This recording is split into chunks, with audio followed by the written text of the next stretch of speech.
top of mind topics, topics that people are already thinking about right now. Things that are happening in the news or current events. People are thinking of those things. For example, like one idea that I can think about is, and obviously this whole underlying tone of like AI, what's going to happen to in the future. And I think the reason why it does well is that this is your brand. The audience and the relationship that you built from the past videos invokes a high click-through rate because now they just want to watch the video. They don't care what the thumbnail looks like. One thing you have to remember is that you're really speaking to two audiences on YouTube if you're thinking about doing a YouTube channel. Welcome to my legal academy, helping lawyers work smart, scale fast, and enjoy life.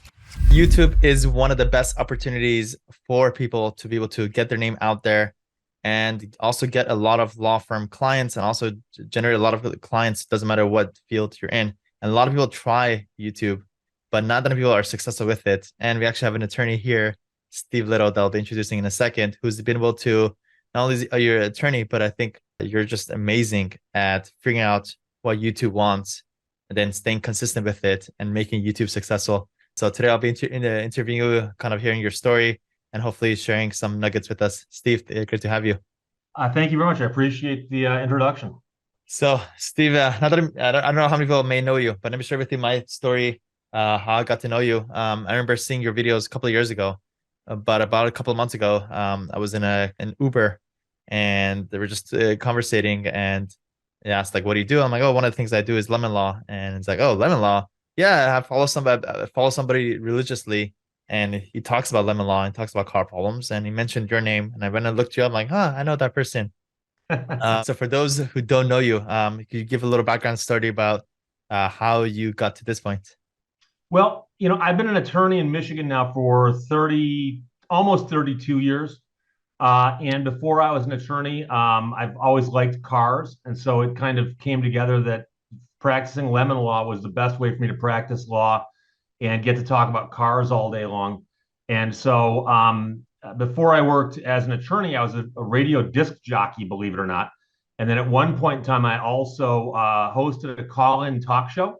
And so about 10 years ago, I got bored, which is always a dangerous thing for me.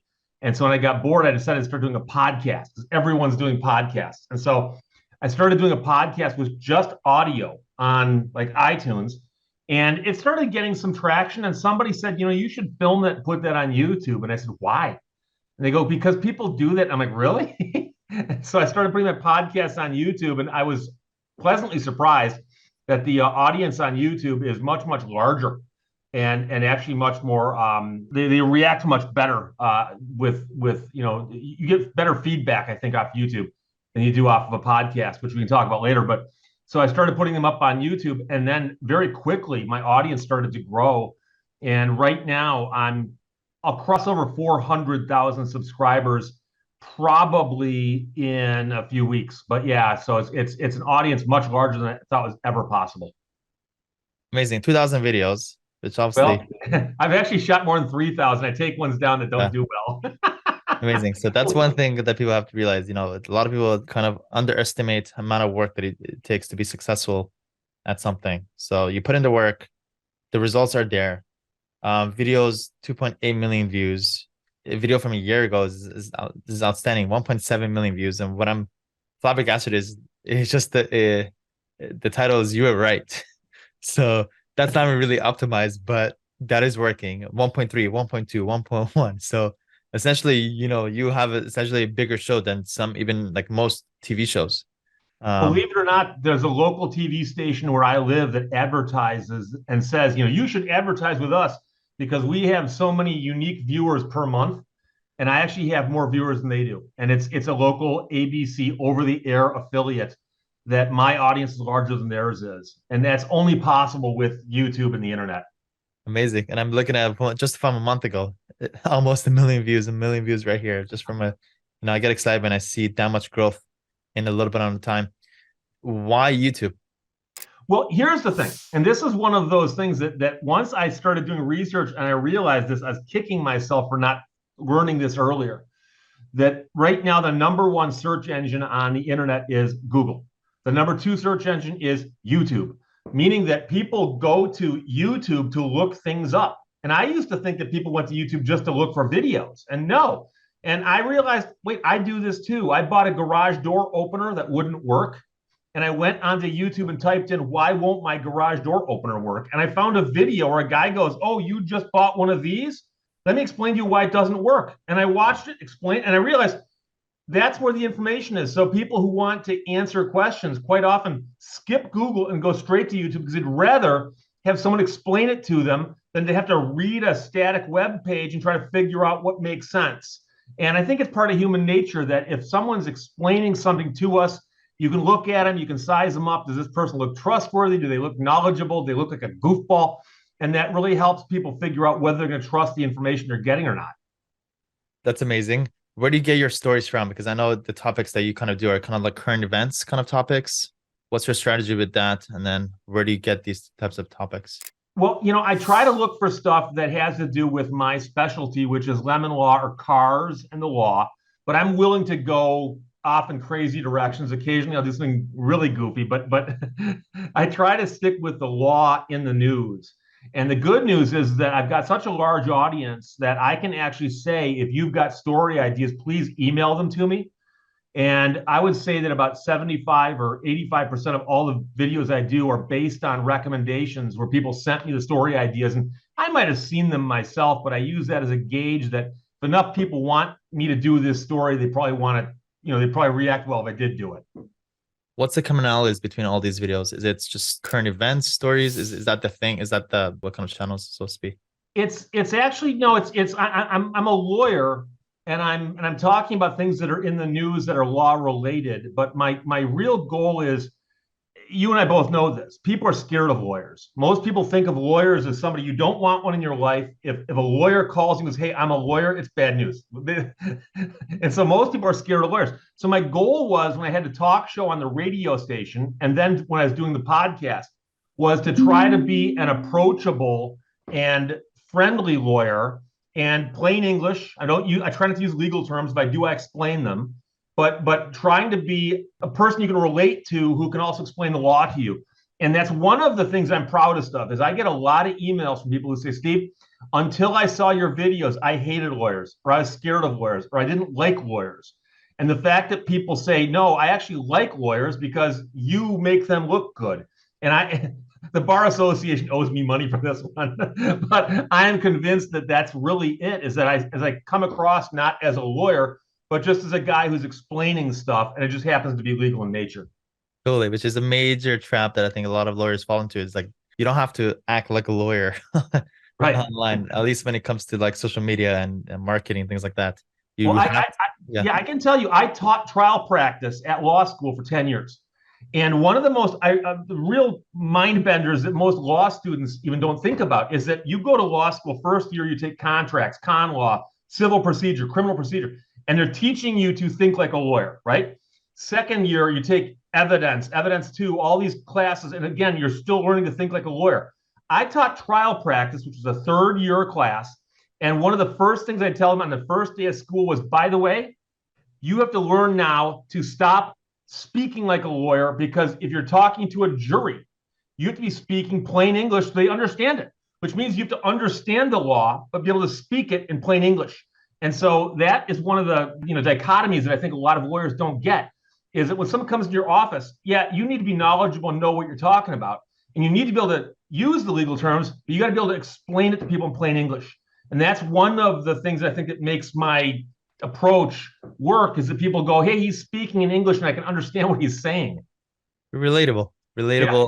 Friendly, and easy to understand. Do thumbnails matter? It's interesting. I'm not a social media guru, but I can tell you that I learned a few years ago that putting a big bright title across a thumbnail really helps. There's a fine line between clickbait and a thumbnail. You can see some of my older videos, I didn't have a thumbnail, so it was the same from video to video. And I realized that if you're looking at marketing from a YouTube perspective, understand that a lot of your viewers are seeing the videos on a desktop, so they can see the whole thing. But if they're doing it on a portable device like this, they're looking at something that's about that big, which might literally be the size of your actual thumbnail. And so I've got two videos right there, which is pictures of me, but there's nothing there. And so it's nice to have a statement that just says, state has crazy law for out of town visitors. Suddenly people go, oh, wow, that sounds interesting. And if I had just a title there and the same picture of me, it didn't sell it as well. But I mean, I know some guys who go so overboard with the thumbnails, but I obviously do these myself. These are all amateur. I'm not a professional. I've taught myself Adobe Premiere. And I think the reason why it does well is that this is your brand. The audience and the relationship that you built from the past videos invokes a high click-through rate because now they just want to watch the video. They don't care what the thumbnail looks like. So even though per se you're not really following YouTube guidelines or whatever that is to optimize YouTube guidelines, but because people want to see you, then you're going to have a high click-through rate, which basically overrides anything else. Yeah, I can tell you one of the biggest disappointments about YouTube is that once in a while I'll do a video that I'm convinced is going to do well and it just bombs. And so I'm still not that good at it. I know guys are really good at it, but I'm not. And occasionally I'm like, why did that one bomb? And I can't figure it out, but I'm still learning. Let's try to tackle that because that's really, I think, obviously $1 million question. I think if we could really figure that out, and I guess we'll talk this out right now. Let's try to maybe come to some conclusions. What's one tip or one kind of epiphany that you came from doing 5 years of YouTube that you think could be the secret sauce to getting more views? There's a couple things going on, and I've actually tried to pay attention to which things work. And for my audience, keeping in mind that many people are watching me because they know I'm talking about the law, they are interested when I address things that show an injustice, where somebody either got harmed because something's out of whack in the world, or somebody got justice because they finally corrected something. And so I'm going to tell you right now, I never would have guessed 2 or 3 years ago that my audience would understand what civil asset forfeiture is. I remember the first time I did a video about civil asset forfeiture, which is the idea that if you're driving down the road in a car and the police pull you over and they see that you've got a bunch of cash, they'll just take your money from you and go, if you want your money back, sue us. Civil asset forfeiture. You don't get charged with a crime. You weren't convicted of a crime. They'll even let you go, but they just take your money. And I did a couple of videos about that, and they went crazy. And people were like, oh my God, I can't believe this is a thing. I can't believe this still happens. This is and so the idea of injustice really, really speaks to people. And I've been surprised, civil asset forfeiture, Fifth Amendment takings, like the idea of people actually getting upset about the takings clause of the Fifth Amendment. I never would have imagined. I would have thought that, no, that's going to go over the heads of everyone. No, people get bent out of shape about that stuff. So I've been impressed with how much the audience is willing to invest in something if it's a worthy cause. And another thing, like for instance, the Institute for Justice is a nonprofit organization that does, they represent people who can't afford attorneys with important causes. And every time I do a story about them, people also respond vigorously. It's because they know that quite often these are people who are the underdogs, they're downtrodden, they deserve better, but they can't afford it. And I've actually developed a relationship now with the Institute, and they've told me that every time I do a video where I mention them, they get a whole bunch of people donating money to them because it's like, oh my gosh, these people are doing great work. And so I think people really respond to that. They don't want to be the underdog. They don't want to be the downtrodden. But when they see it happening, they like it being exposed. They like people talking about it. They like to hear like what could happen if that happened to me. I feel like the underlying kind of the foundation behind that is just invoking emotion. There's emotion involved in your story. Oh yeah. One way that's kind of illustrated is, as you said, the injustice. Yeah. And one other thing I've noticed, and this to me is something I would not have made the connection on. We have a very similar legal system to England and Australia and Canada, right? I mean, and we all speak roughly the same language. I mean, and so I can do a story based in America about injustice in the court system and people go nuts about it. I can do the exact same story about Australia and people go, it's Australia. And it's just because people can't relate to it. And I'm like, but you understand their legal system is identical. They speak the same language. And they're like, yeah, but it's still a different country. And so there is something about what people can relate to personally, I think.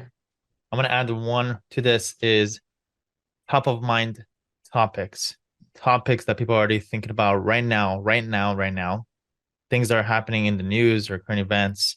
People are thinking of those things.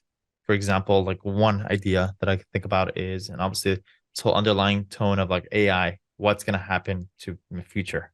Is AI going to overtake the legal market? Let's just say, Right. kind of discovering and really analyzing what are the topics or things that you're talking about with your friends, and then like and realizing, wait, that could be a potential good topic that other people are also thinking about in their head, or maybe even conversing about. And as soon as you able to see a video, a topic about that, then that's going to resonate with them. They'll want to watch on that particular topic, which is pretty much what you do, right? Right. Yeah.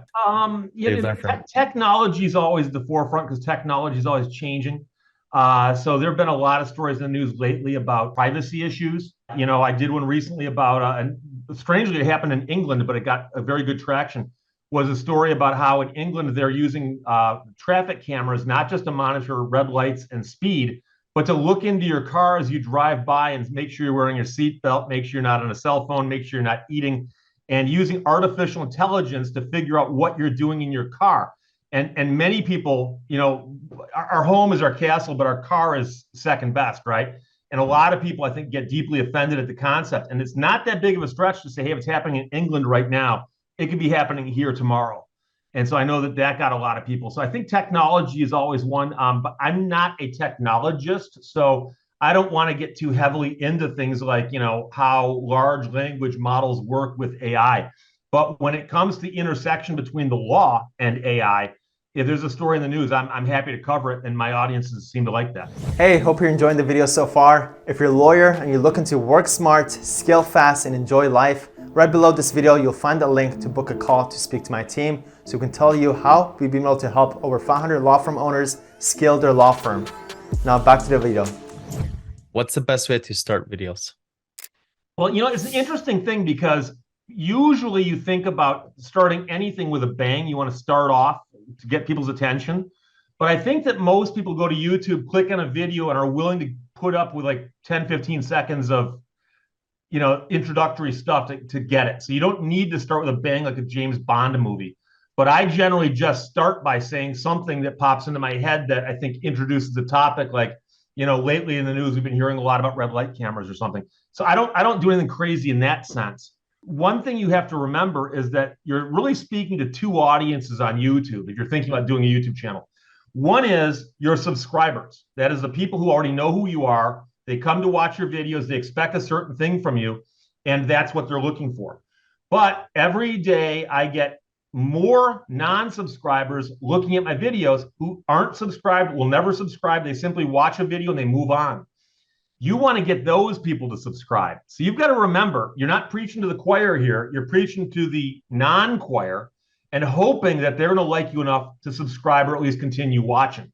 So you've got to always keep that in mind, that balance between speaking to people who know who you are and the people who have no idea who you are. First of all, from your perspective, when you're recording the videos, do you feel like you're speaking to a group of people? And then second is, how do you expressly communicate? Do you say you, or do you say you guys? Like how do you address people? That is a great question. The reason I say that is I worked in radio before I went to law school. As a radio disc jockey, I played music and talked between songs, right? And they will tell you, if you study broadcasting, which I did, that you as a disc jockey are sitting in a room by yourself in a radio station, often the only person in the building at 3 o'clock in the morning playing music in Flint, Michigan. And you are carrying on one side of a conversation with one other person. So when you're on the radio, you never say, hey, all you guys out there, upcoming is the next song from Guns N' Roses. Instead, you say, CK105, I'm Steve Lehto, it's 103, and up next, your favorite song from Guns N' Roses. And you can say you or your, because that's singular, as well as collective, right? But you're always talking as if you're speaking to one person. So when I'm talking right now, I've got a camera right here, but it's not the same one I use on my show. I've got a camera about right there, and I speak into the camera. I'm only talking to one person.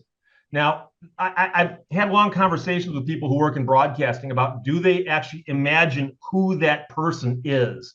Are you speaking to your girlfriend, your wife, your boyfriend, your mother, your best friend? Who are you talking to?